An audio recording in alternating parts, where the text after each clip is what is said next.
Right, now you can't explicitly teach all the spelling correspondences. Some people call them alternative spellings or whatever. Here are all the choices for, so with thousands of Australian children over 10 years, we basically did one of the largest searches for the spelling correspondences, so these alternative spellings in the world. And so these spelling cloud keyrings were created by Australian children, basically.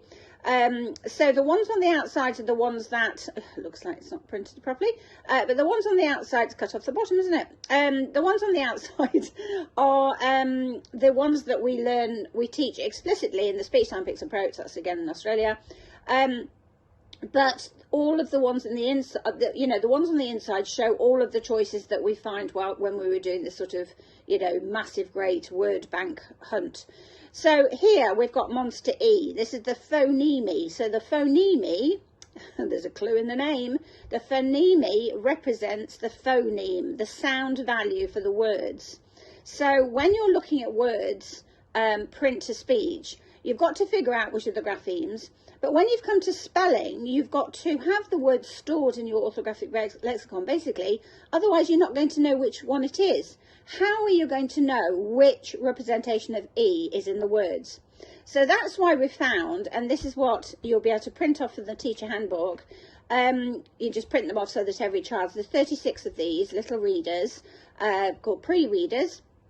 And the reason that they're so brilliant is it has this code overlay showing which letters are the graphemes, but even more importantly, their sound value. So when you come to here, it's not a Y like you might have done for yellow or whatever, it's an E.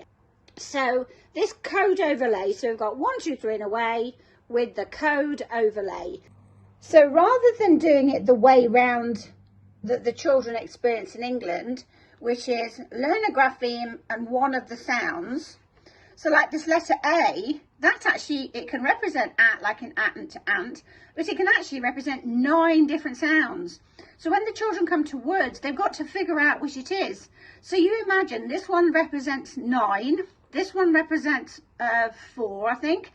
If you imagine all of these represent so many different representations, so that's print to speech, but also speech to print, what's the sound and what, how is it represented on paper? That's so much for the children to have to learn.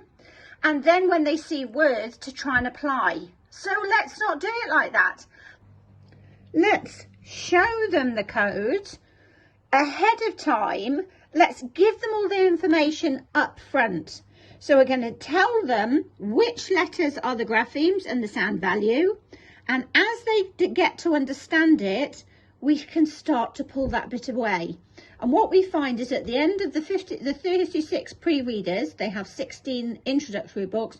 By the end of the 52, they're reading that because they don't need this code overlay. But we reduce the code overlay when the child is ready. So that it doesn't matter about the phonics program and what week they're up to or term they're up to, whatever else. What matters is when does the child understand how this code works? Because at that point they need less and less of the code overlay because their brain takes over applying the code overlay because they have a reading brain.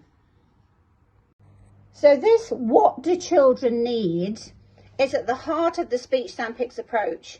So we've got 4 core code levels, but in classrooms using the speech sandpicks approach, it's very different than what you'll see in England because every child is working through at their pace.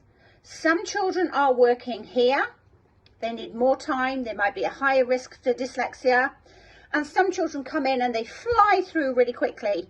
So it's the only self-paced approach to teaching phonics that I know of in the world in the classroom setting. So we're not ignoring systematic phonics, they're getting it, but they're getting it at their pace. And also, as soon as they've got to here, they understand what we're doing. And so that's when we start the 1, 2, 3 and away with the code overlay. And you can do it at home.